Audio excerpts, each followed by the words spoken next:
Well, good morning, good afternoon and evening. Bonjour à tous, où que vous soyez dans le monde. J'aimerais vous souhaiter la bienvenue sur cet événement très intéressant sur l'amélioration de la nutrition à travers la responsabilité et les systèmes de données. Nous sommes ravis de voir que nous avons 400 personnes enregistrées avec nous aujourd'hui et je suis certain que la plupart d'entre vous vont nous rejoindre aujourd'hui. Je suis Sergio Cooper Teixeira et je suis votre modérateur aujourd'hui. Je travaille pour le conseil stratégique à l'assistance technique de la nutrition internationale et j'ai travaillé également en Afrique du Sud pendant de nombreuses années et également à travers différents pays du monde.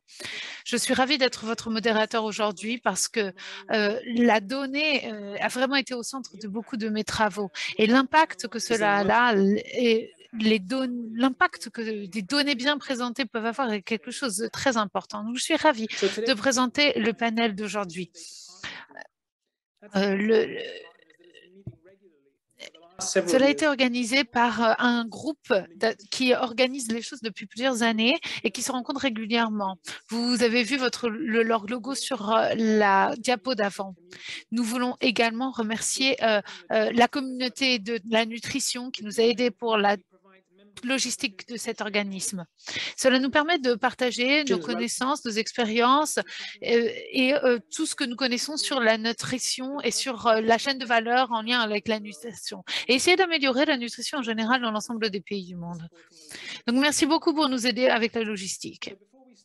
Avant que nous commencions, j'aimerais justement vous donner quelques éléments de logistique par rapport à aujourd'hui. Tout d'abord, en termes de langue.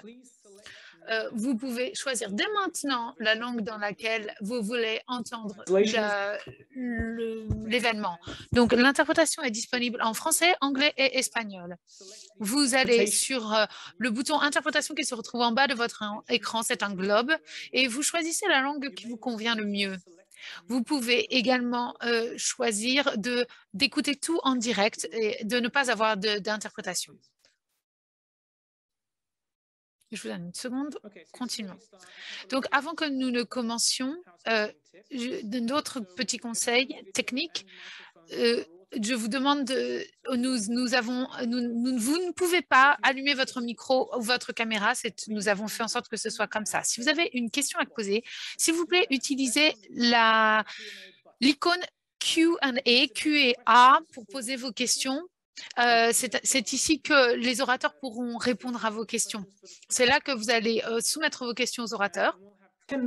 Et nous avons 10 minutes à la fin de l'événement pour répondre à ces questions. Si vous avez des problèmes techniques, utilisez le chat dans ces conditions et envoyez aux panélistes. Après l'événement, nous serons disponibles. Cet enregistrement sera disponible sur notre canal YouTube Data for Nutrition. Ça nous prendra un peu de temps pour mettre ça en ligne, mais ce sera disponible. J'aimerais tout d'abord remercier Kelly Stewart d'être là avec nous. Elle va nous parler pourquoi est-ce que c'est aussi important d'être ici aujourd'hui pour parler de la chaîne de valeur de la nutrition et pourquoi est-ce qu'il faut que nous en parlions aujourd'hui. Kelly Stewart est aujourd'hui directrice de la division santé environnementale et nutrition du Bureau global santé de l'USAID. Elle a passé sa carrière presque 30 ans dans le domaine de la santé publique et elle a travaillé pour des programmes de réponse en urgence et dans des programmes de développement dans différents domaines de la nutrition, des systèmes de santé, de la santé de la mère et de l'enfant, les maladies contagieuses, le VIH, etc.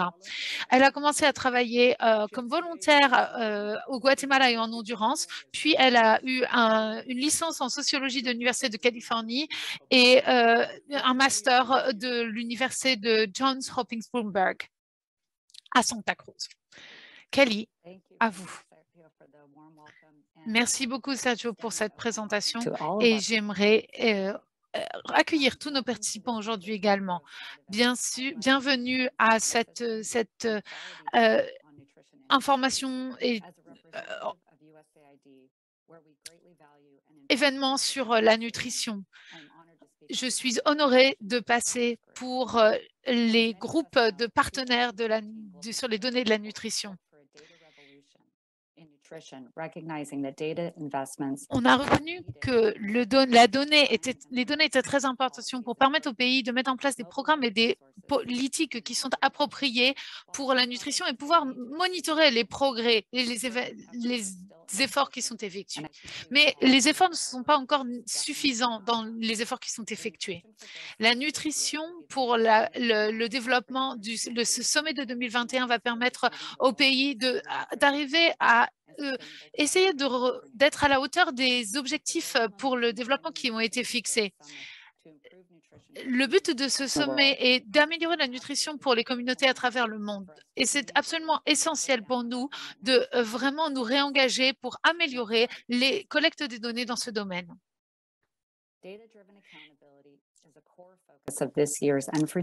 La responsabilité par la donnée est quelque chose de très important parce que des données qui sont meilleures, plus à jour, permettent d'améliorer les programmes de nutrition. Comme vous pouvez le voir, certains pays se sont engagés dans cette amélioration des données par rapport à la nutrition et parmi les 58 pays, seulement 33 avaient fait une évaluation des coûts du plan sur la question des données et du monitoring et de l'évaluation. Next slide, please. Well-functioning nutrition data and information systems. Un système de collecte de données qui fonctionne bien permet de disséminer les informations dans les différents pays. Et vous pouvez voir que ces 3 dernières années, certains pays ont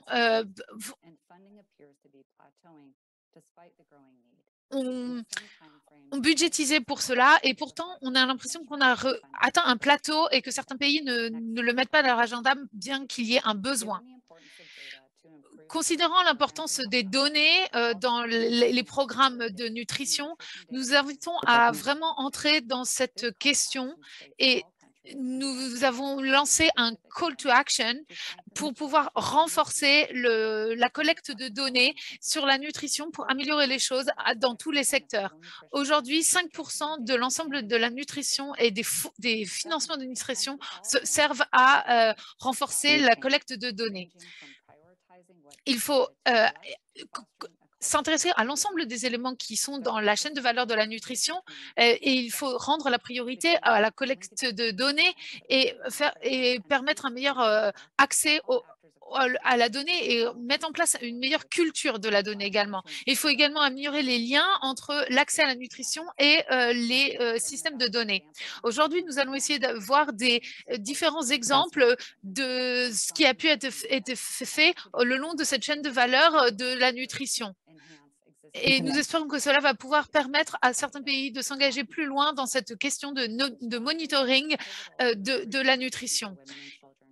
Il est très important que la nutrition soit accessible pour les femmes et les enfants en particulier, et notamment pendant la grossesse et la 2e année de l'enfant.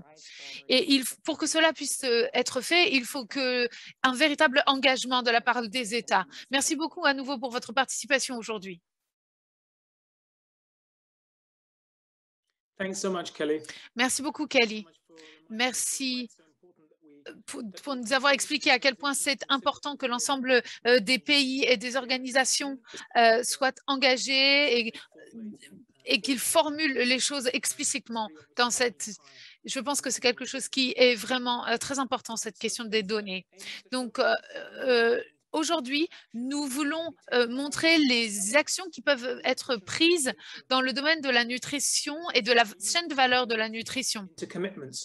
Et nous voulons faire en sorte que cela devienne des engagements. Nous allons donc avoir différentes organisations, différentes présentations sur différents éléments de la chaîne de valeur. D'abord, nous allons parler de la prioritisation et de la planification. Et nous aurons un exemple de l'Inde. Ensuite, nous aurons quelque chose sur la création et la collection,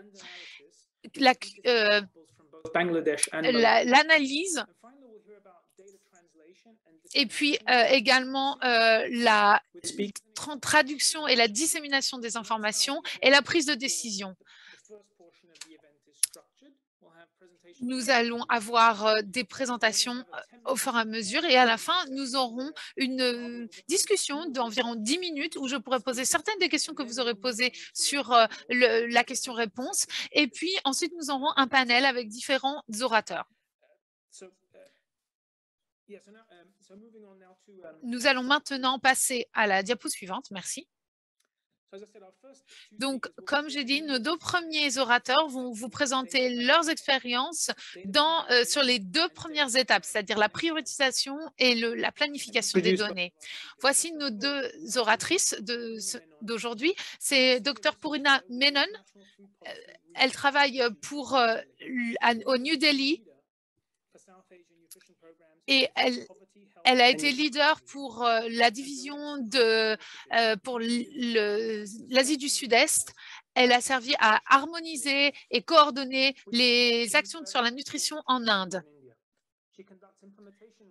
Elle a mis en place des recherches sur la santé de la mère et de l'enfant et elle a mis en place des programmes de communication dans la nutrition et la santé. Elle a un master en nutrition de l'Université de Delhi, entre autres.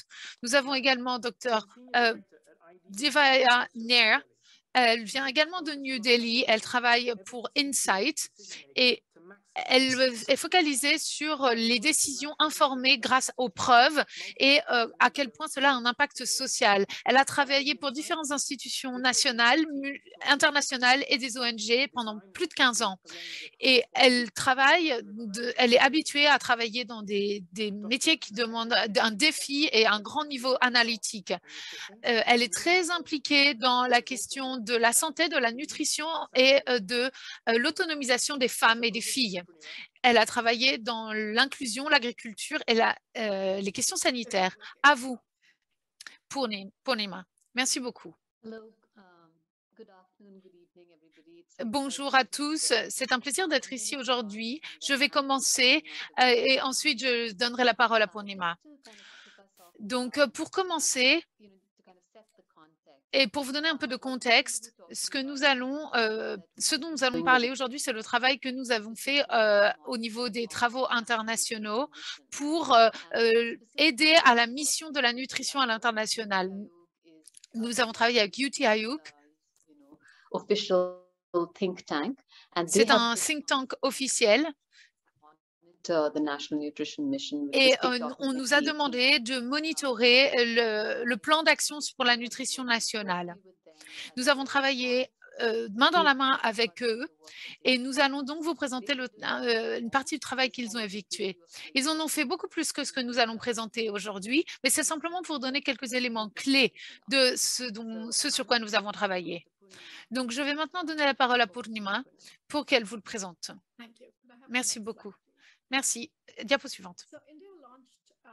Donc, India a lancé sa mission de nutrition nationale, ou Poshan Abhiyan.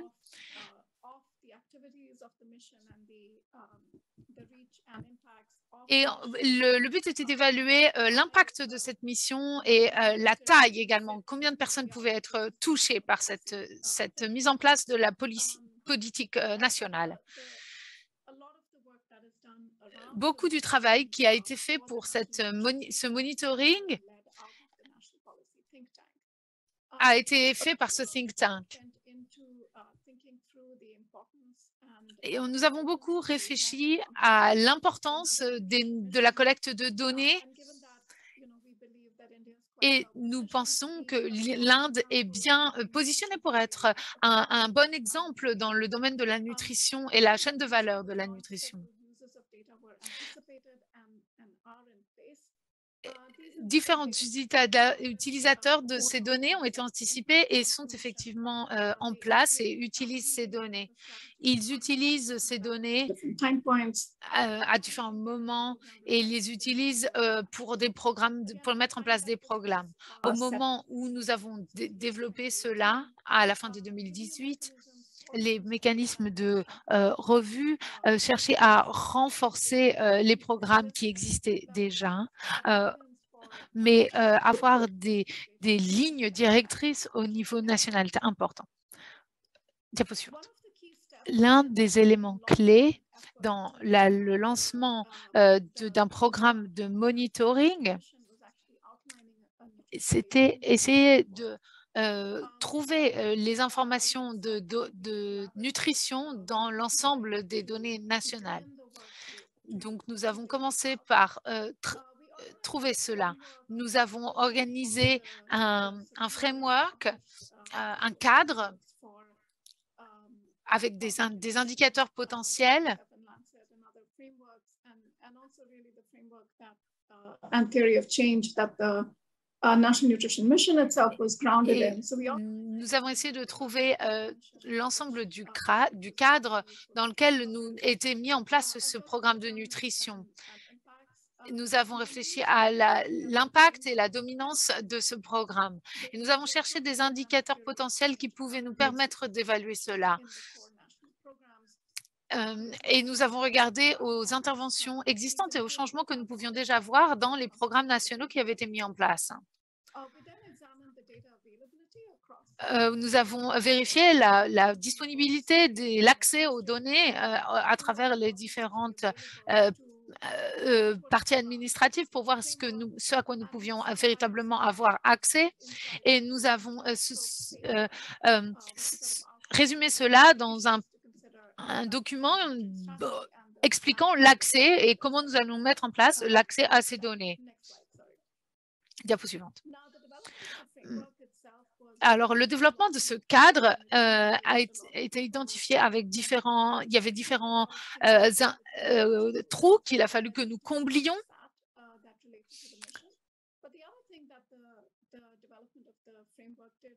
Mais ce que là nous a permis, c'était d'identifier ces problèmes, mais également faire en sorte de voir comment est-ce que nous pouvions travailler avec les données disponibles. Par exemple, nous avons évalué 55 interventions dans les 1000 jours et il n'y avait que 6 interventions qui avaient véritablement des données accessibles. Les 9 n'en avaient aucune donnée du tout sur les 55 qui avaient été effectuées. Donc ça, c'était véritablement les défis que nous avons rencontrés. Mais malgré tout, nous avons continué à essayer d'utiliser ces données du mieux que nous pouvions. L'un des éléments nécessaires, c'était la question d'évaluation, de progrès et de publier un programme sur cette question-là, et c'est maintenant dans le domaine public. Et le but était d'essayer d'engager les personnes autour de cette question-là. Donc, le premier a été fait en 2019, vraiment focalisé sur le début des progrès. Le deuxième était au milieu de 2019 et était préparé sur les différentes innovations qui avaient été effectuées et la mise en place de ces innovations. Et enfin, le dernier a été fait plus tard et c'était sur à quel point le nombre de personnes qui avaient été couvertes par ce programme. Donc, c'est quelque chose de national, un processus qui a été construit sur ce cadre d'indicateurs que nous avions construit pour évaluer cet impact, comme je vous le disais. Merci beaucoup. Diapo suivante. Je vais vous fournir quelques exemples relatifs à ce point, parce que bien que c'est du travail qui a été fait par nous, en commençant par le service primaire qui a été élaboré, qui a été fait. Et en ce qui concerne ce site que nous avons travaillé avec le ministère des Femmes et des Enfants, un des piliers importants de cette nutrition, c'est la communication du comportement, du changement comportemental, tenant compte que plusieurs messages ont émané à travers les pays pour quelques années ou pendant quelques années à travers un nombre de plateformes. Ils étaient en train d'utiliser 21 plateformes de Massive à Donc, plusieurs communications étaient en train de faire. Et la question principale relative à cela, comment est-ce que ce problème est en train d'être perçu? Nous avons fait 3 enquêtes à travers le pays qui étaient vraiment représentatives de tout ceci, de la population se focaliser sur les femmes et les enfants. Et bien évidemment, nous avons fourni également des informations sur les connaissances, aussi bien que c'est les pratiques relatives donc, à ces nutritions. De la même manière, nous avons travaillé également, malheureusement, on est en train de perdre la connexion à travers certaines d'autres provinces, donc dans certains pays et dans chaque développement où nous avons essayé d'avoir des données sur l'anamabébie et sur certains foyers et fournir également des informations sur plusieurs indicateurs, mais d'une manière beaucoup plus spécifique.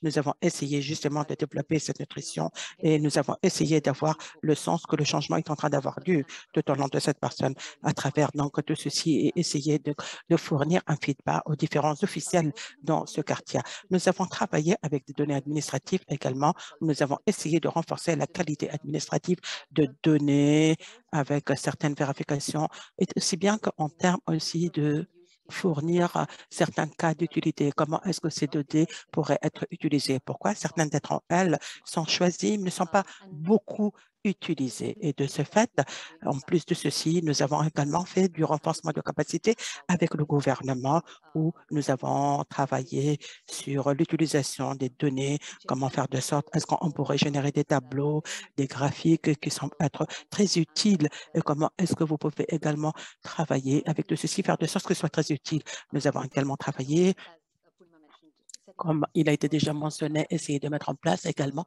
des rapports, élaborer des rapports à la lumière de tous ces éléments-là que les gens pourraient utiliser.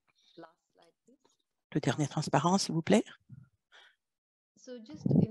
Donc, en termes de sélection, nous avons pensé que tout ceci pourrait être considéré comme essayer d'avoir certaines autres explications, certaines appropriations pour l'utilisation également de nos voix. Donc, les connaissances sont très importantes vous pourrez travailler avec des données de qualité, mais essayer de pousser sur la qualité. Nous pensons que le plus vous utilisez les données, la qualité pourrait s'améliorer au fur et à mesure. Et de la même manière, c'est très important aussi de faire de sorte à ce qu'il y ait une valeur de preuve, aussi bien que les données qui sont requises doivent être claires. Essayer de remplir les différents caps quand nous avançons, mais là, il y a eu beaucoup de progrès, je dirais, en Inde dans le cadre de ce type de données, aussi bien que l'appropriation de ces données. Il y a également beaucoup à faire, bien évidemment. Nous continuons à travailler pour pouvoir remplir ces valeurs. Il y a beaucoup d'interventions, des actions, mais il n'en demeure pas moins qu'il y a eu un progrès et je m'arrête à ce niveau-là. Merci. Merci beaucoup. Merci beaucoup à vous deux. Merci pour vos présentations respectives. Merci pour le partage. Donc, les succès que vous avez développés dans le cadre compréhensif. Dans le cadre compréhensif, il y a tellement à apprendre et beaucoup a été atteint jusqu'à maintenant et a été réalisé. Merci beaucoup. Entre les présentations, nous avons partagé avec vous certaines informations. Et là, certains d'entre eux, l'UNICEF et l'OMS ont mis une série très importante avec 5 modules. C'est pour appuyer justement les pays pour la conception et la mise en place de ces informations. Ce qui veut dire que c'est juste quelque chose qu'on voudrait partager avec vous avant d'aller vers la prochaine présentation. Donc maintenant, nous passons à, je voudrais vous présenter maintenant un orateur de Bangladesh et de Malawi et qui va nous parler des 3 prochaines étapes dans la chaîne de valeur, la création de données, aussi bien que la collecte, aussi bien que l'analyse des données. Nous allons entendre 2 différentes perspectives sur deux points similaires qui ont été faits à Bangladesh et à Malawi. Donc, je pense que notre collègue de Malawi va parler. Donc, je voudrais présenter M. Isaac Dampede, qui est directeur adjoint de la planification au sein du ministère de la Santé. Il a beaucoup travaillé dans le domaine du développement, aussi bien que la gestion de la santé de la population. Il est en ce moment chef du département d'évaluation au sein du ministère de la Santé, donc le département de la planification et le développement de la politique. Et c'est le rôle qui englobe beaucoup la gestion des données. Notre deuxième orateur de Bangladesh va être Dr Mustafizour Rahman, qui est le directeur du service de nutrition nationale au sein de l'institution de la santé et de nutrition, du bien-être de la famille, donc Bangladesh. Il a 25 ans d'expérience dans la mise en place, la planification, aussi bien que la mobilisation sociale, plaidoirie, gestion, formation, l'évaluation et le suivi sur un niveau national et international. Il a obtenu son diplôme du collège médical à Bangladesh. Il a un master également de l'Université des sciences et de la technologie. Merci à nos deux conférenciers pour qu'ils nous puissent parler de ces étapes dans la chaîne de valeur. Tout d'abord, nous allons donner la parole à M. Isaac Damboula. Vous avez la parole, monsieur. Merci, chers collègues. Je voudrais tout d'abord parler, introduire les données de nutrition et d'intégration, donc le DHIS2 qui semble être la plateforme la plus importante à Malawi et c'est pour l'objectif pour le développement aussi bien que le contexte d'émergence ou d'urgence, je dirais. Maintenant, je vais donner une idée générale sur le contexte à Malawi. L'historique. Nous avons fait beaucoup de progrès, bien sûr, sur certains problèmes relatifs à la nutrition à Malawi. Par exemple, la vitamine A, par exemple, aussi bien que les déficiences ont été réduites parmi les bébés de 15 mois, même un mois. La même chose également pour vitamine A. La même chose également pour le poids. Donc, nous n'avons pas vraiment réduit l'obésité, je dirais.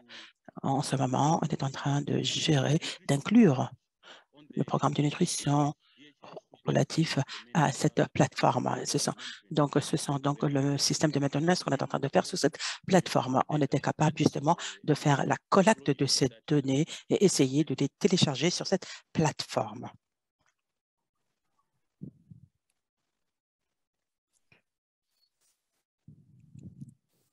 Thank you. Merci. Et comme je l'ai dit tout à l'heure, nous avons une liste sur le côté gauche que vous voyez sur le transparent où vous pouvez voir une liste de programmes qui sont maintenant en train d'être rapportés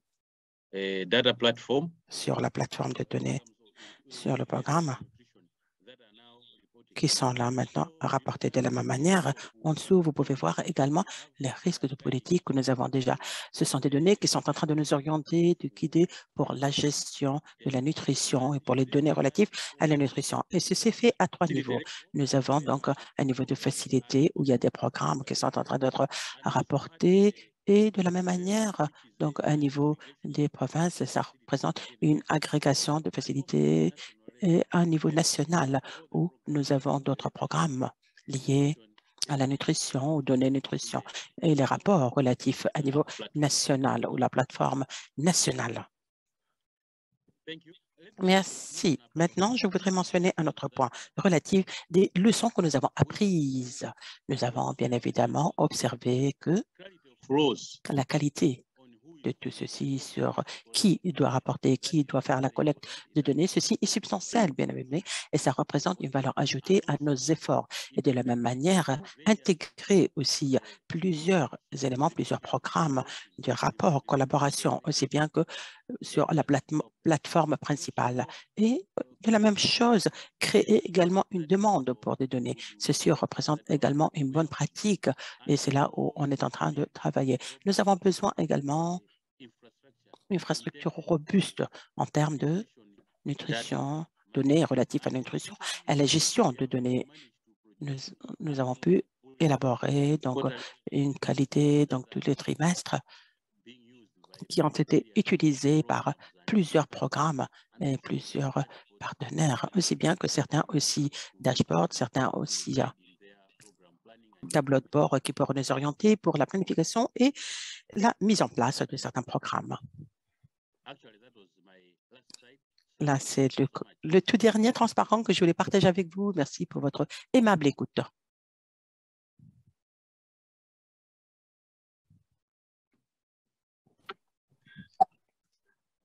Thank you, Mr. Merci, beaucoup, monsieur. Maintenant, la parole est à Dr. Mustafizour Rahman. L'autre transparent, s'il vous plaît. Prochain transparent, merci. Donc maintenant, nous allons parler. Bonjour tout le monde ou bon après-midi. Je ne sais pas dans quelle partie du monde vous êtes localisé, mais principalement, je voudrais. C'est vraiment un plaisir pour moi de faire partie de cette équipe. Je suis moi-même chef de ce département à Bangladesh. Donc, c'est un système intégré de ce système de nutrition. Donc, notre service en 2021 a été ad hoc, mais donc, le gouvernement de Bangladesh a lancé donc, un service de nutrition nationale en 2011 pour le service de nutrition pour qu'on puisse livrer à travers donc les secteurs de santé aussi bien que le ministère de la Santé dans toutes les provinces, tous les hôpitaux, aussi bien que tous les endroits, tous les centres de santé. Donc, la mise en place initiale a identifié de problèmes de la gestion et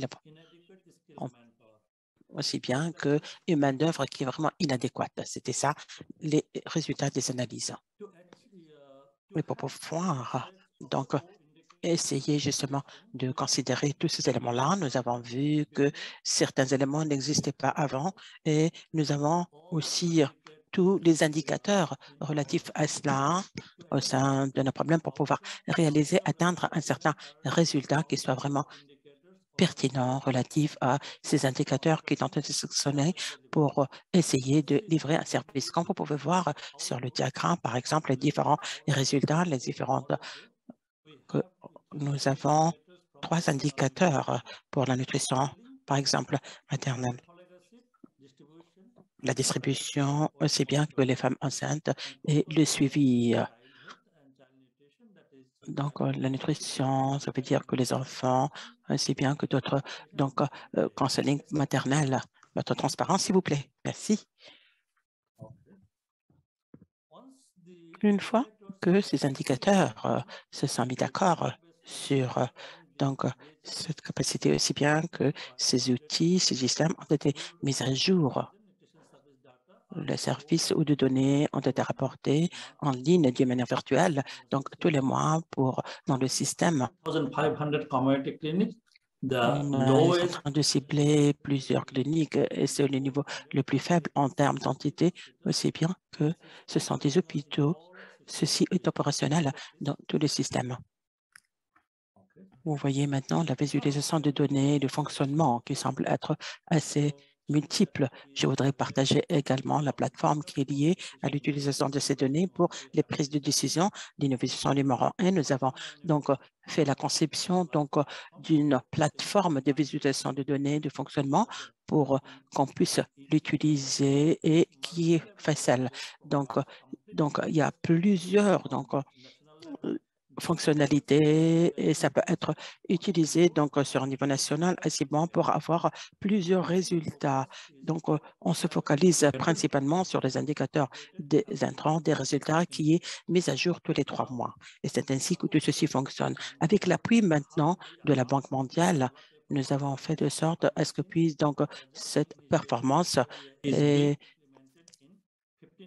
nous avons également implémenté ceci dans plusieurs districts et dans plusieurs divisions également. Nous avons 8 départements dans le pays.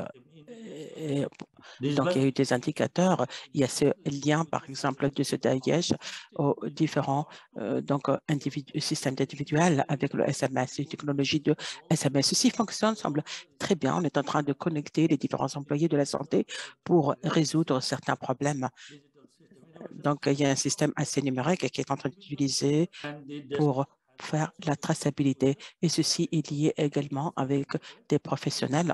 Ils pourraient envoyer, comme je vous ai dit tout à l'heure, des SMS où on pourrait envoyer différents travailleurs, des fournisseurs qui travaillent dans le système. Pour reconnaître toutes ces données d'une manière interne aussi bien qu'essayer de travailler d'une manière externe et faire le suivi dans les différents services, par exemple de nutrition, qui sont en train d'utiliser les smartphones lors des visites pour faciliter donc les services sur la base de différentes données qui pourraient avoir.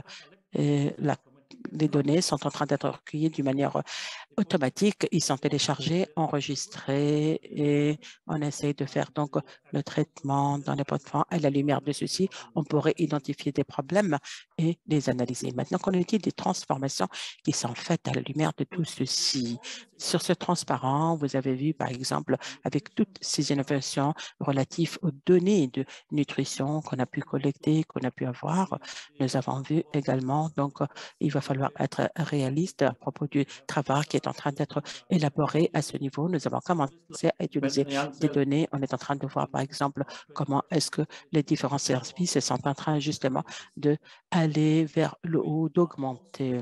La même chose, nous avons identifié également donc certains autres points aussi relatifs à certains rapports, des indicateurs de rapport, et on essaie de les appuyer à la lumière de ces analyses. Ceci, par exemple, pourrait nous aider, par exemple, d'utiliser certains autres points en cas d'urgence. Et tous ces données-là, tous ces systèmes de données pourraient être utilisés quand il y a des problèmes d'urgence ou autre. En transparence, s'il vous plaît. Maintenant, donc, ce sont là des liens qui semblent être importants qu'on pourrait utiliser, qui pourraient vous aider à connaître beaucoup plus de détails sur notre travail et sur notre système. Merci beaucoup. Ce fut donc la présentation de notre part. Merci beaucoup. Merci à vous tous deux, Mostafiz.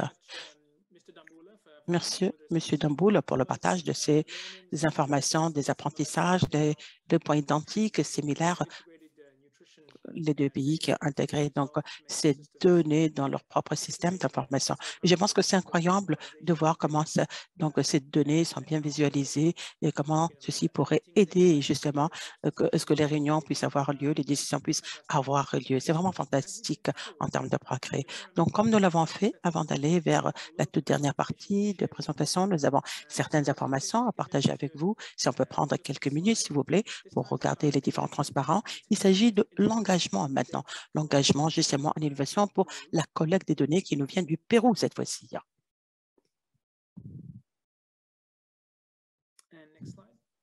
Votre transparence, s'il vous plaît. Prochain transparent. Merci. Deuxième. Essayez d'intégrer donc la nutrition. I'll let you read that for a second.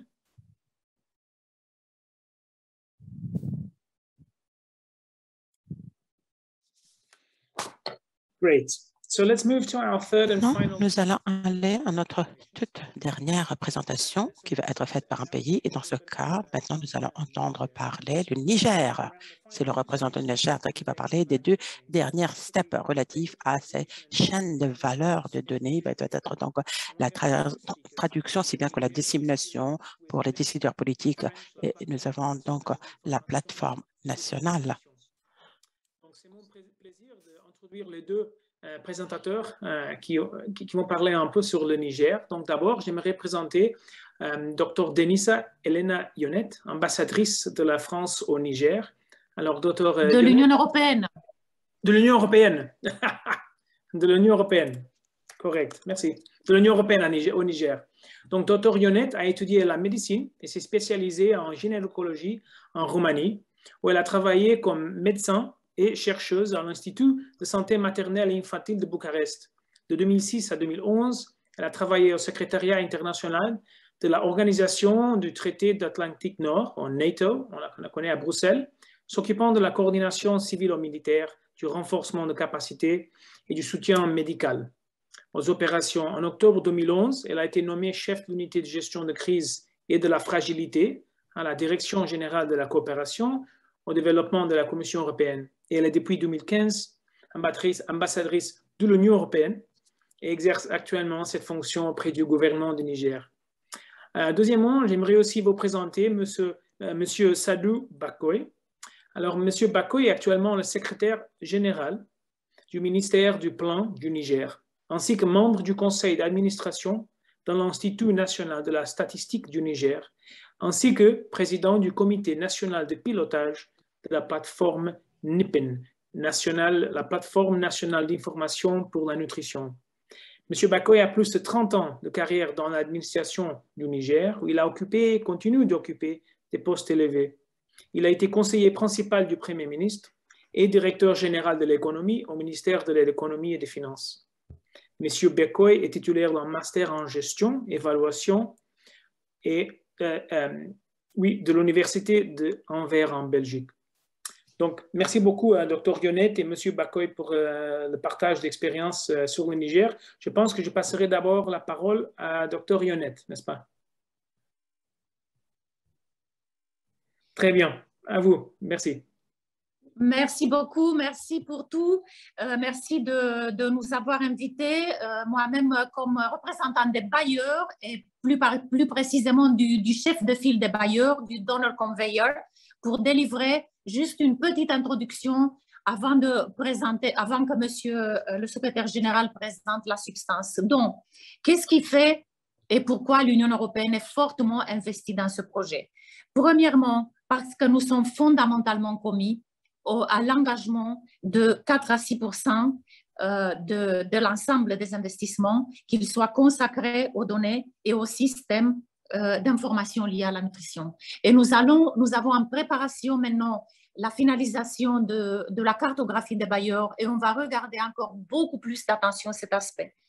Deuxièmement, parce que nous sommes depuis 15 ans un partenaire du gouvernement du Niger dans le domaine de la nutrition, tant sur des aspects structurels, comme c'est-à-dire la recherche des solutions à long terme pour la malnutrition aiguë et chronique, et aussi sur la gestion immédiate des crises alimentaires et nutritionnelles. Nous travaillons donc à tous les niveaux. Notre appui à nos partenaires nationaux, gouvernements, sociétés civiles, autres agences de mise en œuvre passe donc par tout le spectre d'organisations et de structures mettant en œuvre ces interventions. L'Union européenne a pris des engagements en 2013 et nous souhaitons y être attachés. Mais il y a 3 éléments disons, d'avantages comparatifs pour cette plateforme nationale d'information nutritionnelle. Premièrement, qu'elle permet de soutenir une approche multisectorielle à la nutrition, parce qu'elle assure la collecte, l'analyse se fonde avec une visée multisectorielle. Deuxièmement, puisqu'elle renforce en même temps les capacités des acteurs du secteur de la nutrition. Et 3, parce que, comme on dit, embedded, donc pris en compte dans cette approche, il y a aussi la création d'un environnement favorable pour la prise de décision d'un côté et aussi pour le plaidoyer pour l'amélioration de la situation nutritionnelle.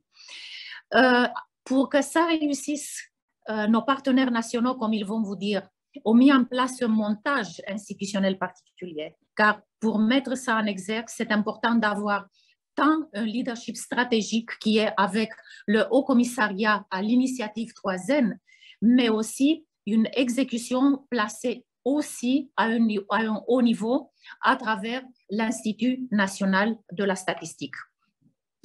Vous allez apprendre plusieurs autres informations. Moi, je souhaiterais mentionner encore 2 éléments. Un, que pour nous, en tant que bailleurs, ceci représente aussi une partie d'un appui plus large au développement des statistiques et à cette philosophie d'utiliser l'outil statistique comme aide à la gestion, comme aide au plaidoyer et aide pour améliorer continuellement l'environnement, disons, de fonctionnement des institutions et de sensibilisation des populations. Il fait également partie d'une approche où nous soutenons globalement l'Institut national de statistique. Nous travaillons également sur les statistiques de l'éducation. On est d'accord comme l'éducation et la nutrition sont critiques pour le développement de l'enfance, dont le Early Childhood Approach est très important. Donc, on peut avoir encore une approche plus large, adressant encore mieux les causes profondes de la malnutrition et permettant un développement intégré de l'enfant. En tant que bailleur, je souhaiterais aussi mentionner, avant de clôturer, le fait que nous avons soutenu cette approche avec l'instrument et la modalité d'aide qui est la plus disons, la plus proche des besoins de nos partenaires, qui est l'appui budgétaire. D'un côté, en incentivisant la réalisation, donc l'adoption de la feuille de route de la nutrition et d'autres réformes avec l'appui budgétaire, mais également en utilisant cela comme un appui complémentaire. Donc, avec cette approche, nous mettons aussi à profit un instrument qui se veut celui qui est le plus avancé pour s'aligner sur les priorités, mais aussi sur les modalités opérationnelles de nos partenaires. Bien sûr, pour accompagner ces deux institutions, nous avons aussi choisi des instruments très flexibles, comme par exemple la subvention et aussi le contrat de service, qui donne également une possibilité au fur et à mesure de s'adapter aux besoins.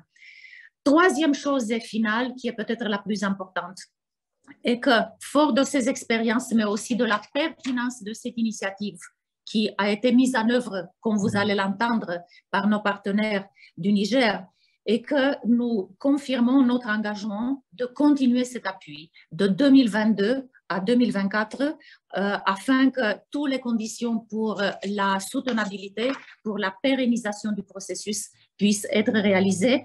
Et cela fera partie de notre approche dans le cadre de nouveaux financements multi-annuels 2021-2027, donc intégrés à tout un package d'interventions avec lequel on sera capable d'appuyer encore plus de synergie des programmes de développement. Bien sûr, il faut dire qu'ici, il n'y a pas que le Niger qui est appuyé, mais aussi d'autres 9 pays afin de continuer la mise en œuvre au Niger, tout comme dans ces pays, la mise en œuvre de la politique nationale de sécurité nutritionnelle.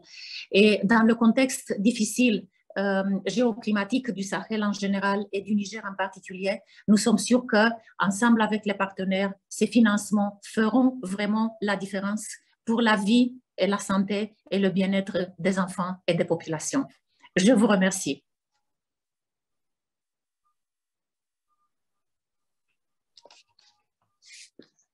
Merci, Excellence.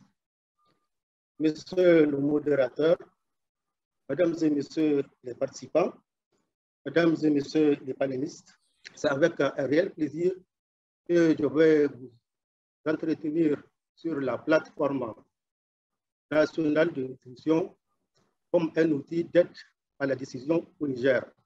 Suivant. Suite.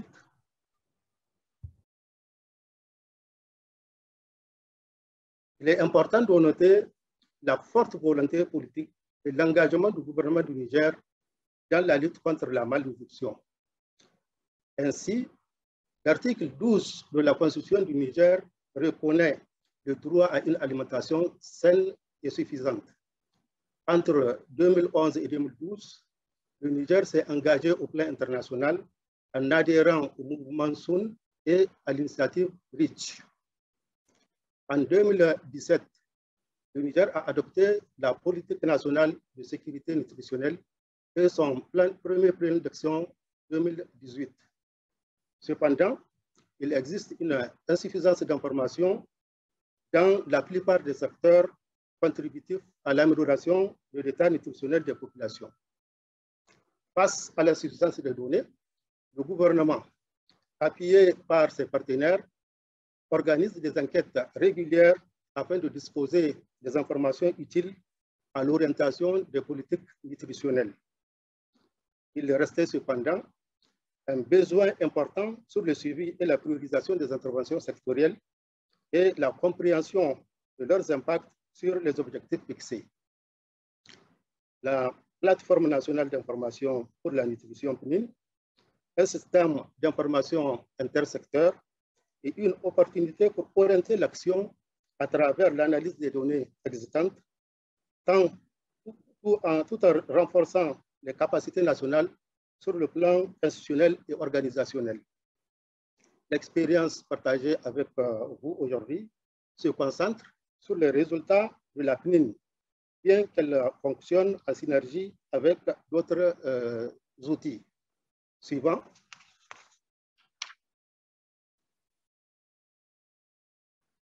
Suivant. OK. Parmi les prérequis, il importe de mettre en place un système d'information centralisé. La PNIN du Niger est un portail comprenant différents outils de diffusion et de stockage de données et répondant aux besoins des informations des utilisateurs.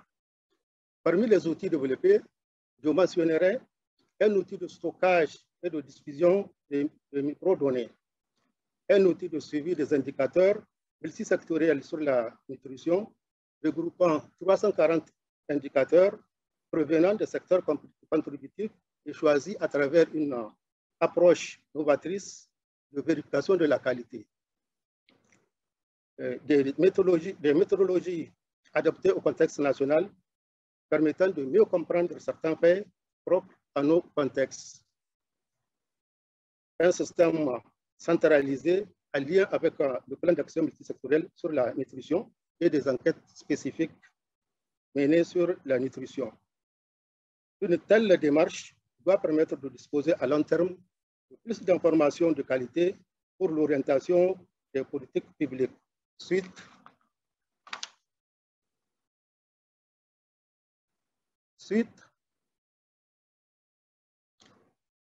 Pour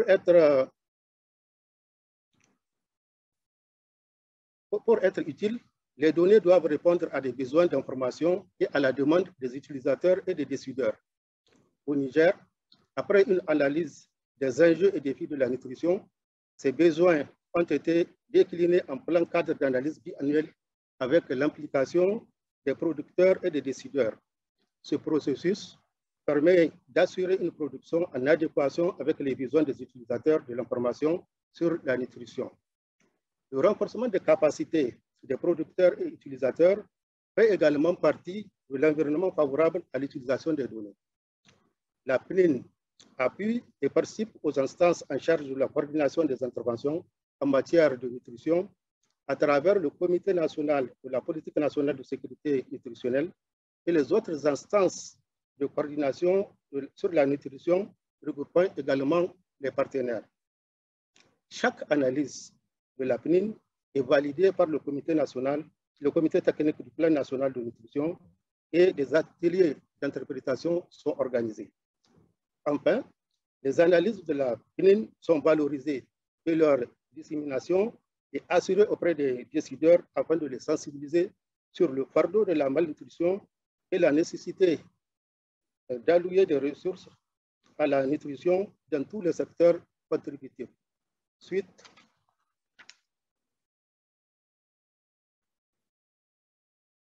La production d'informations a une implication certaine sur la prise de décision. La cartographie des interventions et intervenants et les analyses de la PNIN ont permis de formuler des supports de plaidoyer en faveur de la nutrition au Niger. Le récent dépôt d'une loi sur le droit à l'alimentation au Niger par l'Assemblée nationale est l'un des résultats de ce plaidoyer. Sensibiliser les décideurs sur l'importance des investissements à travers l'analyse budgétaire présentée lors de la session budgétaire au Parlement.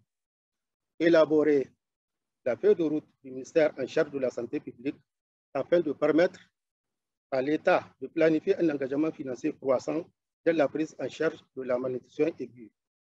Appuyer le processus d'élaboration de la politique nationale de sécurité nutritionnelle et son plan d'action multisectoriel et mieux prendre en compte la nutrition dans le plan de développement économique et social, principal cadre de référence pour toute politique de développement au Niger. Sensibiliser les décideurs à l'importance de mieux équilibrer les interventions de prise en charge et de prévention de la malnutrition.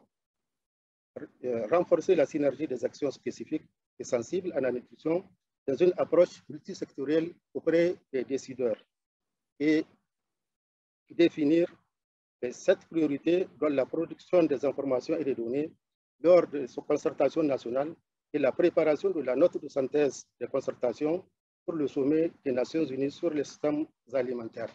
Suite.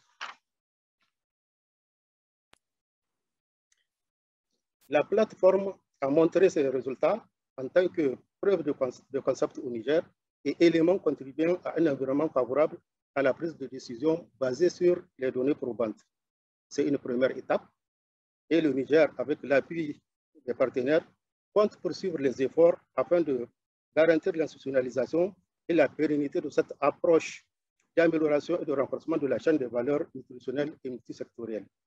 Le Niger bénéficie déjà d'une deuxième phase de financement de la CNIL et a amorcé un travail de réflexion sur la pérennisation avec ses partenaires.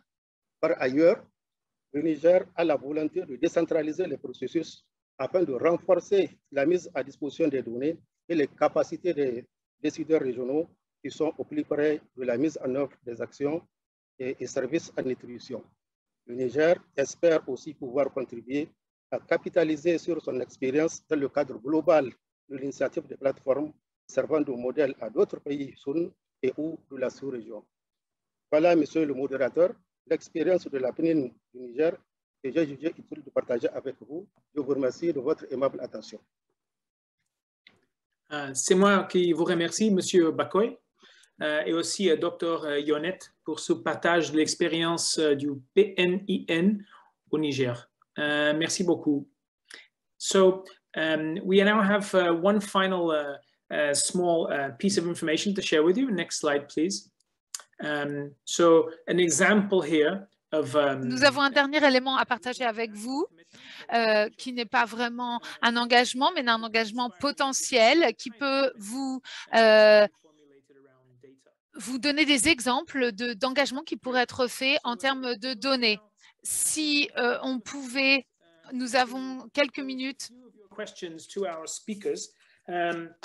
répondre quelques questions à nos donateurs. Based on how much time we have, but also, you know, the questions that are harder to. En fonction du temps que nous avons, donc nous avons choisi 2 ou 3 questions, mais merci beaucoup pour les questions que vous nous avez posées. Si elles sont très spécifiques, nous avons essayé d'y répondre directement à l'écrit également. La première question, Dr Punyaneman, est-ce que vos services donnent des informations sur les utilisateurs et de la manière dont ils utilisent ces données? Qu'est-ce que vous avez appris sur ces utilisateurs des données? On a essayé d'y répondre. Nous n'avons pas fait d'études sur les utilisateurs des données, mais notre expérience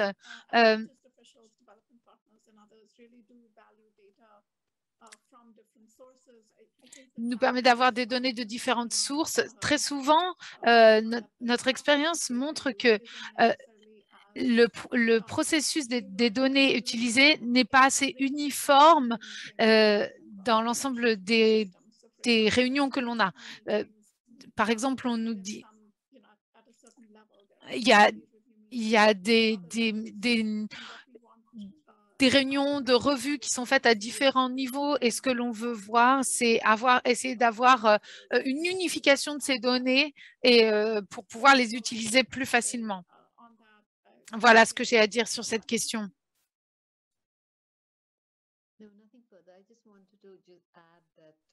J'aimerais juste ajouter que dans les défis, en fonction du format, dont la manière dont les choses sont présentées, il y a une simplification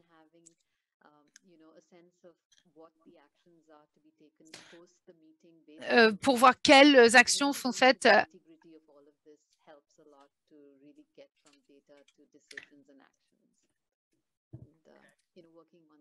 et on travaille là-dessus, sur ce que l'on peut faire de ces données.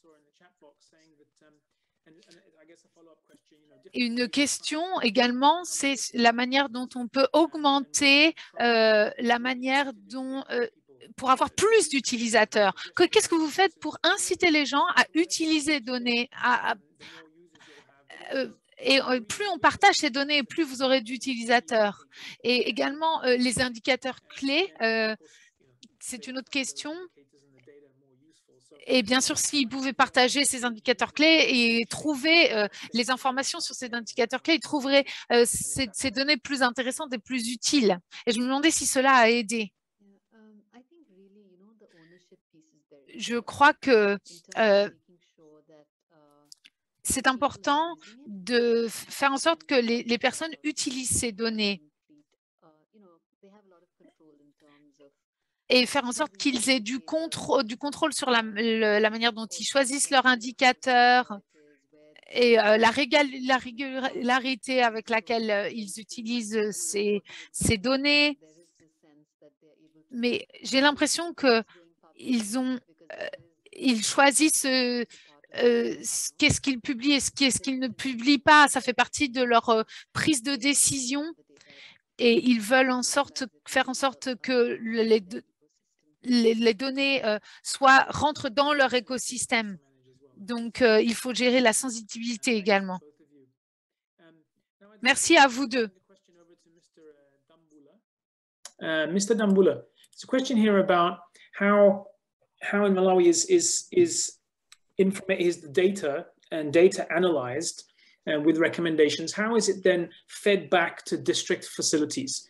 And is that done on a monthly basis? And how is it fed back?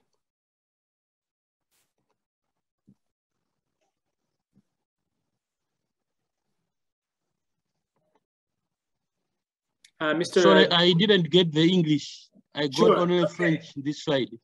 Okay, let me ask the question again. So, Mr. Dambula, Poser la question. Monsieur Tamboula, est-ce que vous pouvez parler un peu du processus par lequel les données, aussi bien que les analyses, aussi bien que le retour, le feedback, est donné et propagé au district, aussi bien que la régularité, comment tout ceci est fait? Comment est-ce que tout ceci est en train d'être débattu avec les différentes provinces et quelle est la fréquence? Oui. Je pense que la facilité pourrait avoir donc le retour à partir des différentes provinces. Pourquoi? Parce que ces entités, ces intonations semblent avoir donc c'est une collection saine de ces provinces. Et là aussi, à partir de ceci, on pourrait dire que ce sont des choses qui viennent de différentes zones. Donc, les provinces parmi elles-mêmes fournissent donc un retour et de revue. Et nous avons également donc un niveau national, une revue nationale où tous les districts peuvent avoir leur propre retour, aussi bien d'un niveau national, aussi bien que de ces entités-là. Donc là, quand ils essayent d'avoir justement donc ce retour, et les zones essayent justement d'avoir tout ceci par trimestre. Et qu'en est-il, par exemple, des nationaux, c'est une fois par an. Et merci. Merci beaucoup, Monsieur Damboula. Ce fut très fructueux, c'était très clair et très concret en termes de réponses. Merci beaucoup. Je pense que nous avons donc une un tournée de troisième question avant d'aller vers le débat de panélistes. C'est pour M. Moustapha. Donc, c'est une question assez pratique qui vient de quelqu'un, comment intégrer, par exemple, les données de nutrition à un niveau de province, de district. Quelqu'un voudrait également féliciter pour cette pratique, mais vous demande une question pratique. Comment est-ce que vous êtes en train de traiter avec les 4 réseaux, donc la couverture d'Internet et téléphone, dans des endroits qui sont plus lointains? Comment est-ce que vous êtes en train de traiter? Est-ce que vous avez mis en place des alternatives pour pouvoir fonctionner? Vous avez la parole, Mustapha. Bien. Oui, initialement, c'était assez difficile. Pourquoi? À cause de donc, dans ces endroits, il y a un problème d'électricité. Je suis d'accord avec vous que dans des endroits à Bangladesh qui sont assez loin et qui semblent souffrir donc d'électricité, ils pourraient justement télécharger tout ceci en ligne et offline. Ils pourraient donc télécharger et ils pourraient être en ligne, que ce soit connecté ou pas. Ce n'est pas très pratique de nos jours. Donc, il y a de cela 1 année ou 2 années, il y avait des capteurs. Mais maintenant, l'électricité et la connexion est assez bien répandue maintenant.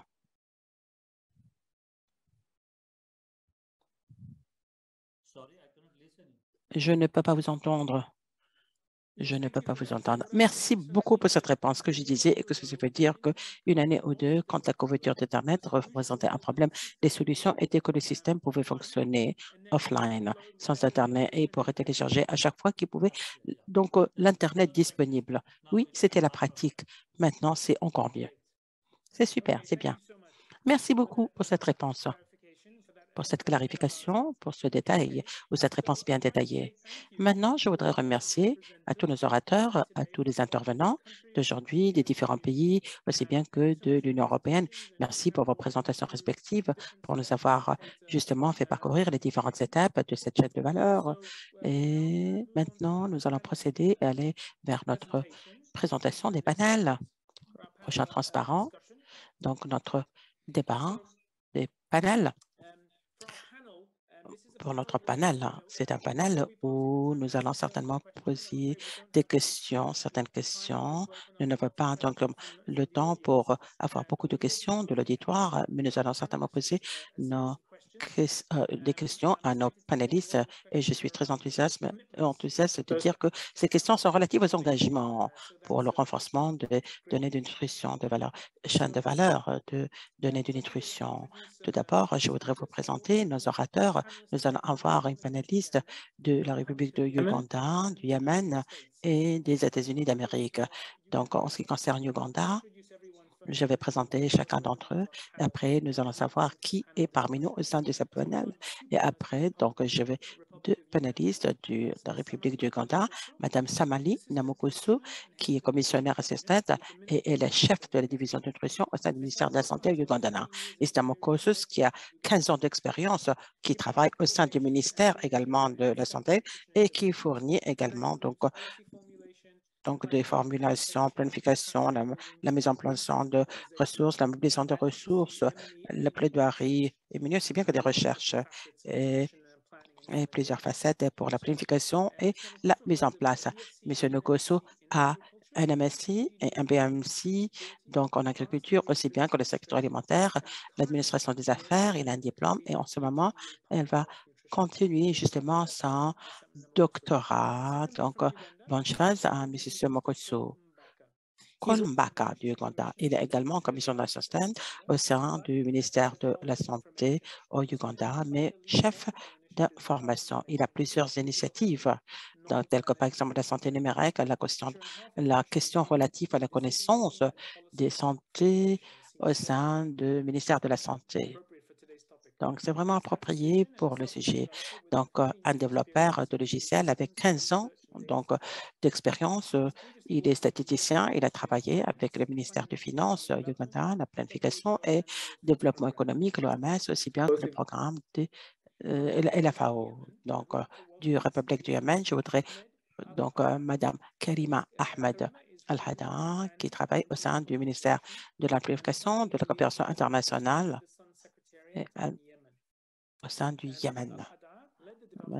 Al-Hada, elle est également chef de son plan d'action, aussi bien au sein du développement. Et c'est elle qui s'occupe de ce réseau.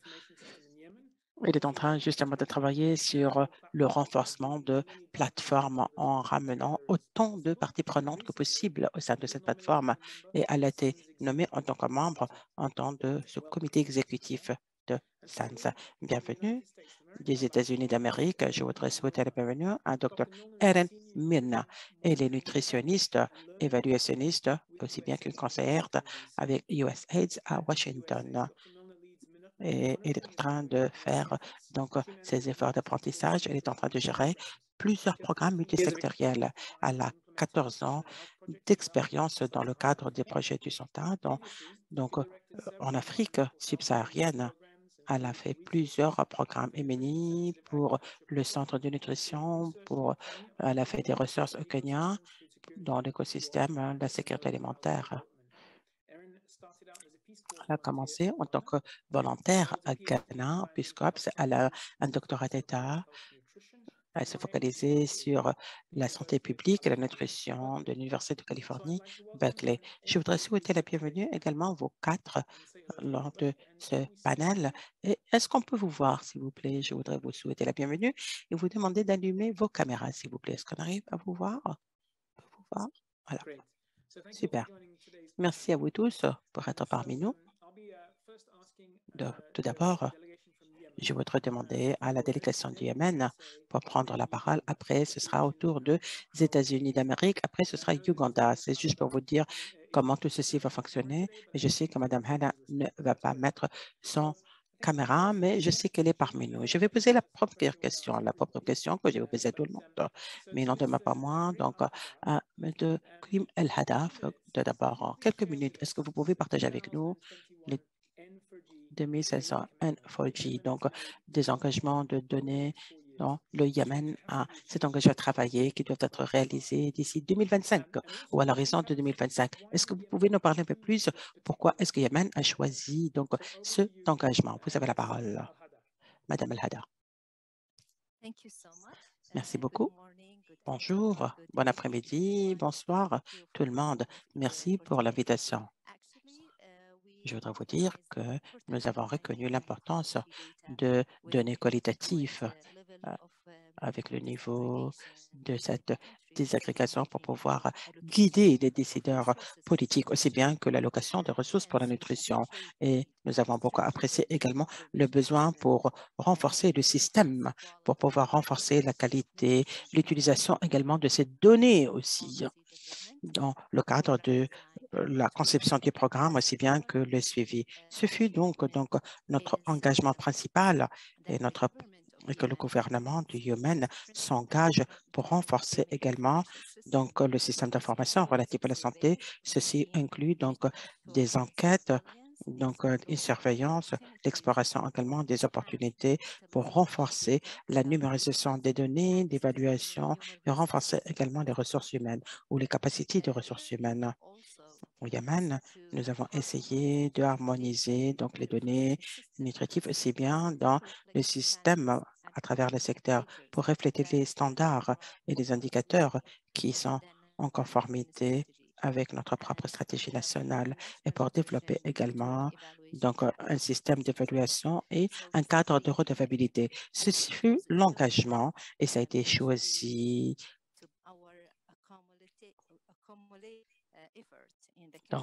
dans le cadre d'un effort commun dans le pays, tenant compte du fait que Yémen a mis en place un système de formation avec vous et ce processus a été très consultatif dans le pays qui a impliqué le ministère de la Santé, des agences onusiennes, des ONG, des partenaires et d'autres communautés de donateurs. Et c'était un succès, c'était une expérience réussie tenant compte du fait de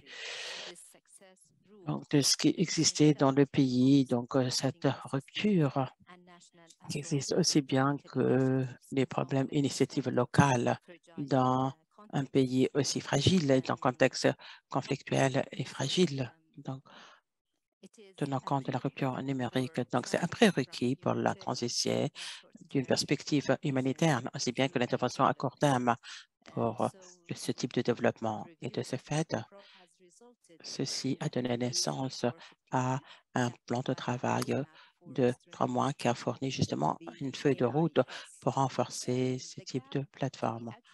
Donc, ce qui pourrait être justement traité dans le cadre de ce plan, c'est essayer le cadre de redevabilité, l'harmonisation des indicateurs à l'Union également. Les indicateurs avec d'autres secteurs politiques, faire également la collecte de données ou le mécanisme de collecte de données pour le rapport de surveillance au sein des communautés, aussi bien que dans les différents hôpitaux et les installations sanitaires. Essayer également d'avoir des informations, des mesures nutritive, la dissémination également des informations relatives à la nutrition, renforcer les ressources humaines ou la capacité de ressources humaines pour appuyer le NIS au Yémen. Et là, je dirais que Yémen est parmi ceux qui sont vers les premières lignes pour ce type de choses et le pays pourrait justement être appuyé par des agences onusiennes, l'OMS aussi bien que WFP qui l'UNICEF aussi bien que le Haut Commissariat des droits de l'homme pour consolider une action stratégique pour pouvoir traiter ce type de problème. Dans les prochains mois, le Yémen va finaliser la stratégie nationale nutritive, aussi bien que l'évaluation, le cadre de redevabilité qui va être lié à ce type de nutrition. Et ces deux initiatives semblent être considérées comme des clés très importantes vers la réalisation de ce type d'engagement. Cependant, je veux dire que cet engagement est construit sur un système d'information, une révision du système et ancré également donc un feuille de route qui est appuyée par le gouvernement, aussi bien que les différentes parties prenantes. Donc, sur l'autre point, je voudrais également dire que sur le système multisectoriel, Yémen a travaillé également, pas simplement sur le site Web, pour renforcer l'accessibilité et la disponibilité d'utilisation de nourriture dans le cadre de ces données multisectorielles. Et merci. Merci beaucoup, Madame Alada. Félicitations pour la République du Yémen pour faire ce type d'engagement, pour mettre en place donc, cet engagement. Je pense que ça a duré 2 années jusque-là. Félicitations encore une fois et merci pour nous avoir annoncé cet engagement aujourd'hui. Je vais aller sans plus tarder à notre collègue des États-Unis d'Amérique, Madame Erin Milner. Vous avez la parole. Madame Milner, la même question peut-être.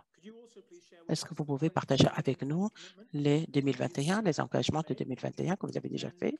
Et si vous pouvez nous dire également pourquoi vous avez choisi cet engagement et quel type vous êtes en train de mettre en place pour s'assurer que ceci pourrait avoir lieu, si vous pouvez faire ceci en 3 ou 4 minutes. Merci, maximum. Merci.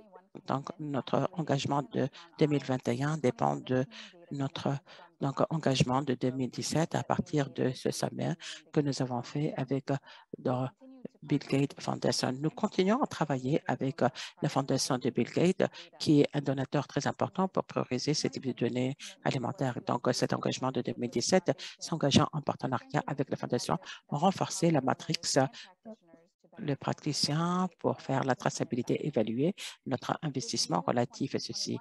Donc, cet engagement de 2021 a été construit pour ramener de nouveaux partenaires UNICEF, aussi bien que l'OMS, aussi bien que des orientations pour connaître les types de données qui doivent être utilisées, comment les utiliser, aussi bien que ce nouveau engagement en partenariat pour cibler, comment renforcer la qualité, la quantité également des données nutritives. Ce qui veut dire que l'USAID est impatiente d'annoncer les différents détails de cet engagement donc lors du prochain sommet qui va avoir lieu très souvent. En termes maintenant, pourquoi nous avons choisi cet engagement? Nous l'avons choisi. Pourquoi? Parce qu'en tant que donateur, nous avons reconnu le besoin de renforcer donc ces données en termes de disponibilité, utilisation pour garantir la politique des programmes qui soit robuste et essayer d'améliorer les différents résultats dans ce contexte-là.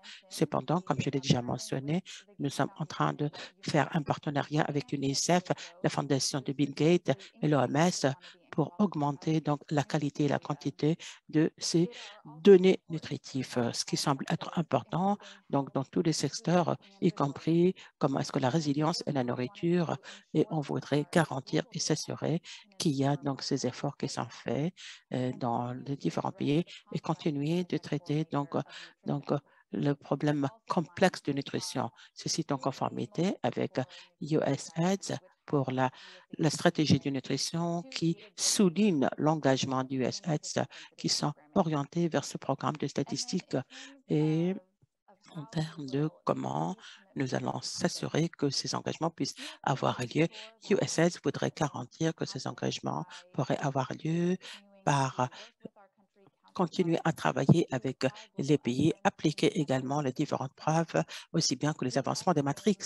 Nous voudrions également élargir le travail sur les données nutritives avec ce type de système d'information, aussi bien que ces enquêtes qui sont faites sur les populations.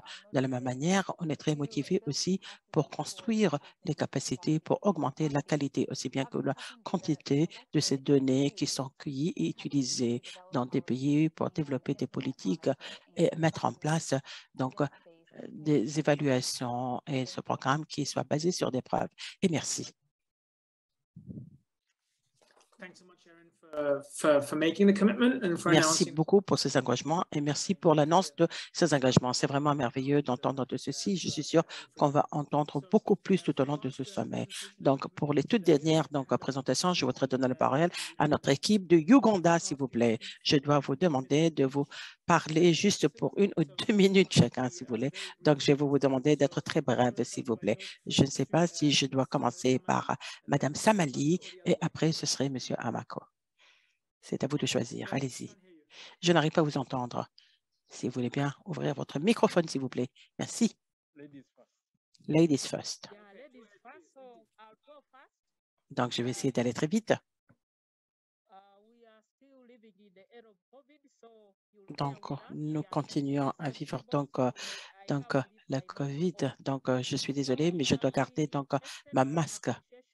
Donc, on voudrait justement vous dire combien nous sommes reconnaissants pour l'organisation de ce webinaire en ce qui concerne le sujet. Je dirais également qu'en termes comment est-ce que nous avons investi dans les ressources humaines dans le cadre de ce programme, aussi bien que le rapport de ces nutritions et pourquoi tout ceci est important. Je voudrais dire également que toutes ces données au Ouganda sont très importantes, et spécialement, par exemple, le secteur de la santé.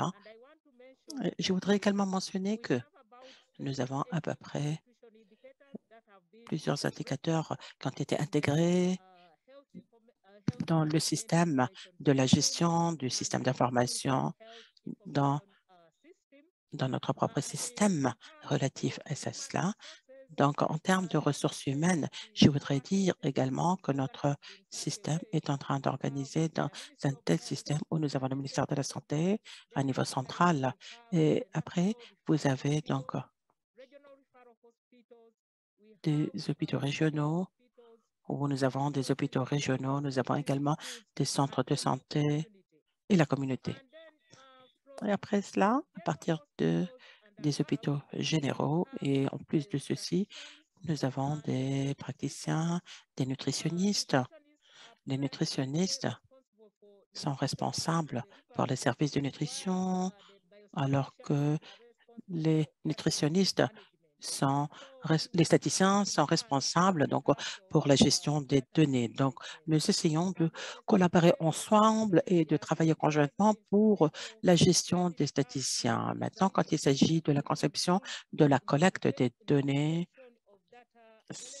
aussi bien que certains indicateurs relatifs à tout ceci, je voudrais aussi vous dire qu'en ce moment, on est en train de faire une révision de HEM et l'équipe est en train de considérer les données et les indicateurs qui sont considérés sont prioritaires et lesquels qui sont en train d'être considérés comme redondants et c'est le rôle, bien sûr, des statisticiens. Maintenant, en termes de je ne voudrais pas vous interrompre, Madame Samali, mais à cause du temps que nous imparti, est-ce qu'on pourrait avoir votre collègue, si vous voulez, donc l'engagement du Ougandais pour ce type de plateforme? Je sais que vous voudrez nous dire ce qui a été déjà fait et présenter également l'engagement. Est-ce que ce serait possible d'entendre des engagements en ce qui concerne les données maintenant? Très bien, merci beaucoup. Merci beaucoup. Je voudrais juste peut-être que je vais vous parler un peu plus de système. On sait bien que les différentes données qui sont agrégées, l'engagement se focalise principalement sur essayer d'inclure l'utilisation des données où on est en train d'essayer de mettre en place un observatoire de la santé où nous avons des données qui doivent être gérées à partir de ces services, mais de la même manière, essayer d'incorporer des données sur les intrants dans le secteur de la santé, tels que par exemple le financement, d'inclure des données des recherches, tels que par exemple des académiciens pour pouvoir intégrer et avoir justement un cadre analytique pour les décideurs politiques. On est en train d'essayer également de considérer également la numérisation aussi. Et ce sont là les deux points les plus importants pour nous pour pouvoir numériser, capturer également les points principaux, aussi bien que l'amélioration de ce type de processus, mettre les données pour tous ces systèmes multiples et avoir ce type de cadre pour qu'ils soient utilisés par les décideurs politiques. Merci beaucoup. Merci beaucoup. Merci Uganda. Merci pour cet engagement. Merci pour cette annonce que vous avez faite aujourd'hui. C'est vraiment très important et on est très enthousiaste de l'avoir entendu. Merci beaucoup à vous deux, Madame Mbaka, et aussi bien que Monsieur Sergio. Merci à tous les panélistes. Je suis désolée si j'ai été un peu sous pression en termes de temps. Je sais combien aussi de travail est fait. On est vraiment impatient d'entendre. Nous allons clôturer l'événement d'aujourd'hui. Maintenant que je suis en train de présenter l'orateur, jusqu'à toute dernière annonce à notre exemple maintenant du Nigeria, qui pourra inspirer également l'engagement sur les données que vous pouvez faire. Je voudrais vous présenter donc les deux orateurs. Tout d'abord, je vais présenter Patricia Ngoran-Tekli. Patricia est la conseillère à la présidence de la République de Côte d'Ivoire. Elle est également donc le point focal conseiller du gouvernement auprès de SEFRA pour le Centre d'excellence. Elle est physicienne spécialisée dans la politique, 25 ans d'expérience. Elle est membre également du comité de Sainte pour les pays francophones. Vous avez la parole. Merci. Merci Sergio pour cette modération. Je suis ravie de pouvoir faire la synthèse de ces importants échanges. Nous saluons l'opportunité qui nous a été offerte à travers cet événement parallèle sur les engagements SMART pour les données en vue d'améliorer la nutrition à travers la redevabilité des systèmes de données. Nous voulons adresser nos vifs remerciements au gouvernement du Japon ainsi qu'aux organisateurs, à savoir le mouvement SUN, UNICEF, GHU, DataDent et la NIP. Toute notre gratitude va à l'endroit aussi des différents donateurs, l'USAID, l'Union européenne, la Fondation Bill et Melinda Gates. Nos vifs remerciements sont adressés aux représentants des pays, des différents pays qui ont participé. Il s'agit de l'Inde, le Bangladesh, Malawi, Niger, Ouganda, Yémen. Je m'en excuse si j'ai oublié certains noms. Nous saluons l'expertise mobilisée à travers l'ensemble des intervenants que nous remercions pour la clarté de leur présentation, la qualité de ces échanges, le partage d'expériences et de bonnes pratiques en matière de gestion des données, lesquelles méritent d'être disséminées. Tous engagés, il faut le dire, dans le renforcement de la nutrition, dans une approche multisectorielle en vue de l'élimination de la malnutrition sous toutes ses formes, avec des plans d'action multisectoriels budgétisés, des indicateurs définis, des cadres communs mis en place pour certains pays. Je dirais, nous restons convaincus que sans suivi et évaluation de ces indicateurs, de ces cadres communs des résultats, sans données surtout de qualité, il n'y a pas de prise de décision nourrie, ni de redevabilité. Nous naviguons donc à vue, ce qui est une grosse épine pour l'atteinte des cibles que nous sommes ensemble fixées pour l'Assemblée mondiale de la santé à l'horizon 2025 et celle de l'ODD 2 à l'horizon 2030. Cela est beaucoup plus parlant, voire délicat, quand il s'agit de faire un suivi comparatif au niveau régional, voire continental, et même mondial, avec des données se situant à différents niveaux d'actualisation qui ne reflètent pas la réalité du moment. Je pense que nous avons bénéficié à travers cette première présentation. Nous notons que des efforts soutenus, notamment dans le secteur de la santé à travers le DHIS2, pour renforcer les capacités le long de la chaîne des valeurs des données sont essentiels. Et la nécessité de renforcer cette chaîne dans les autres secteurs impliqués dans la nutrition et aussi la décentralisation du processus collecte, analyse, diffusion, utilisation en partant des communautés de base. Notamment, je fais un clin d'œil sur la situation d'urgence avec les alertes précoces. À cet effet, dans le cadre de la multisectorialité, nous notons les avancées obtenues avec la mise en place des systèmes d'information centralisés d'analyse multisectorielle, les PENIM. En plus du Niger, 9 pays bénéficient de l'appui de l'Union européenne pour cette initiative dans la Côte d'Ivoire. Ces plateformes contribuent à un environnement favorable et à la prise de décision basée sur les données probantes. C'est le lieu de saluer toutes ces initiatives, tous ces efforts qui méritent d'être promus et soutenus pour un passage à échelle et une réplication à d'autres pays en s'inspirant et en construisant sur des systèmes multisectoriels de nutrition sur la base des secteurs qui représentent le plus d'avancement sur la question, comme a été le cas de la santé. Je profite pour vous informer, si je me permets. Ouais, je peux vous demander de terminer, si possible? D'accord. Donc, il faudrait dire que les engagements qui seront pris à Tokyo par l'ensemble des pays, c'est l'idéal. Les différents points abordés soulignent l'importance pour les pays d'investir dans la nutrition. Et je voudrais y aller rapidement pour vous citer seulement un exemple sur l'importance des données. C'est comme un hôpital dans notre région pour symboliser l'importance de la vie. Le plus souvent, la maintenance et son financement ne sont pas prévus. Comment bâtir sur la durabilité?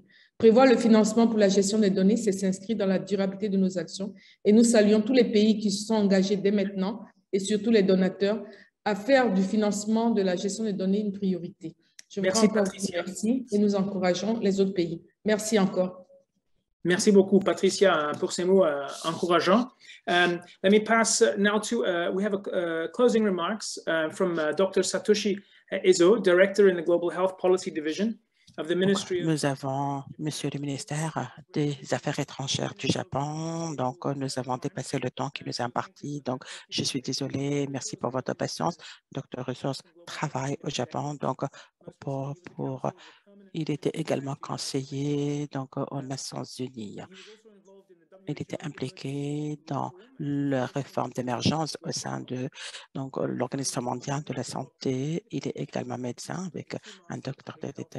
Il a également eu un master donc, à Harvard University. Donc, tout ceci va être en vidéo. Après cela, nous allons faire le résumé de tout ceci et merci beaucoup. Distinguished colleagues, Collègues, mesdames et messieurs, tout d'abord, je voudrais vous dire combien je suis reconnaissant de l'UNICEF, notre membre également de données, de partenaires aussi, qui sont en train de nous impliquer, qui sont rassemblés aujourd'hui pour débattre cette initiative, pour renforcer le mécanisme justement pour le programme à travers ce pays.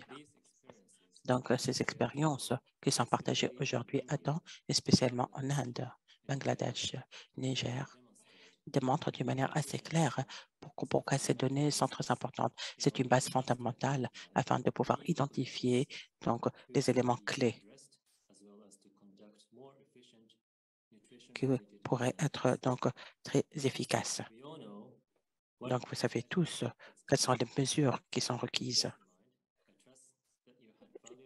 Donc, nous avons donc ce type de réflexion et qu'à partir des étapes qui sont prises à partir de cette donnée nutritive, comme il était justement s'orienter vers ce type de propos, c'est vraiment assez critique l'engagement qu'on pourrait avoir pour avoir ce type de données qualitatives pour pouvoir mesurer nos progrès, pour continuer et finir toutes ces formes de malnutrition. Ceci est très important pour faire de sorte à ce que cette couverture soit vraiment et en cesse aussi bien qu'une réalité également et construire également donc un système alimentaire qui soit beaucoup plus équitable pour nous tous.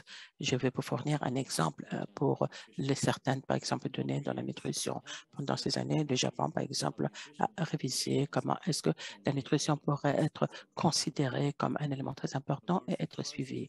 Tout d'abord, les recherches et les naissances également ont fait de sorte que tout ceci soit durable et c'est devenu une institution nationale de nutrition.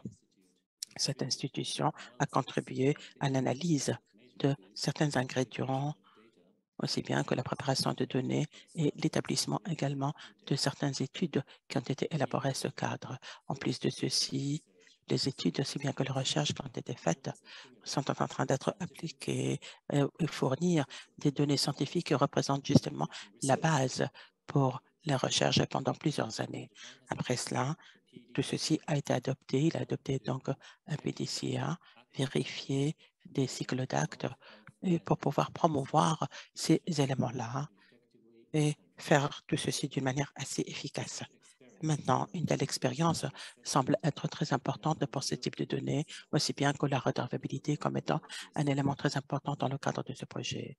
Et de ce fait, je dirais, pour pouvoir faire de sorte à ce que nous devons demander aux pays, aussi bien que des organisations, pour pouvoir investir dans ce type de campagne, dans la nutrition, qui va certainement faire de sorte à ce qu'on puisse renforcer tout ceci pour aujourd'hui, aussi bien que pour les gens futurs. Cependant, je voudrais vous souhaiter la bienvenue pour le sommet qui va avoir lieu et essayer d'enrichir votre engagement dans ce cadre-là également pour qu'on puisse prendre en considération tous ces éléments dans ce type de débat relatif aux données. Merci. Merci beaucoup pour ces discours de fermeture. Juste pour clarifier que Dr. Seshoto est le directeur de Global Health Division, donc au Bureau international, le ministère des Affaires internationales étrangères, dans ce cadre de ce sommet pour lequel nous travaillons. Je voudrais vous remercier tous. Je voudrais remercier tous nos orateurs pour avoir été avec nous aujourd'hui. Merci à tous ces personnes qui ont été engagées avec nous, qui ont enregistré ces engagements, qui les ont annoncés aujourd'hui. C'est vraiment merveilleux. Je voudrais remercier les organisateurs des différents partenaires, aussi bien que la communauté, aussi bien que les partenaires pour avoir hébergé cet événement. Il y avait beaucoup de gens qui sont derrière l'organisation de cet événement et je voudrais les remercier tous personnellement. Ils ont fait un travail extraordinaire. Félicitations à vous tous. L'enregistrement de ce webinaire est déjà disponible donc sur le YouTube channel, mais les copies sont en traduite ou de traduction, si bien que les présentations, si bien que les résumés vont être partagés à travers dans les semaines prochaines et vous pouvez certainement visiter le site web pour plus d'informations. En ce qui me concerne, je suis vraiment très heureux d'avoir trop appris. Ça a été vraiment très bien. J'ai beaucoup appris. Merci à vous tous. Merci à vos présentations et j'espère que vous avez vraiment prenez soin de vous. Et j'espère qu'on va se retrouver très bientôt. Merci à vous tous. Merci pour les interprètes. Au revoir. Bye bye. Bye everyone.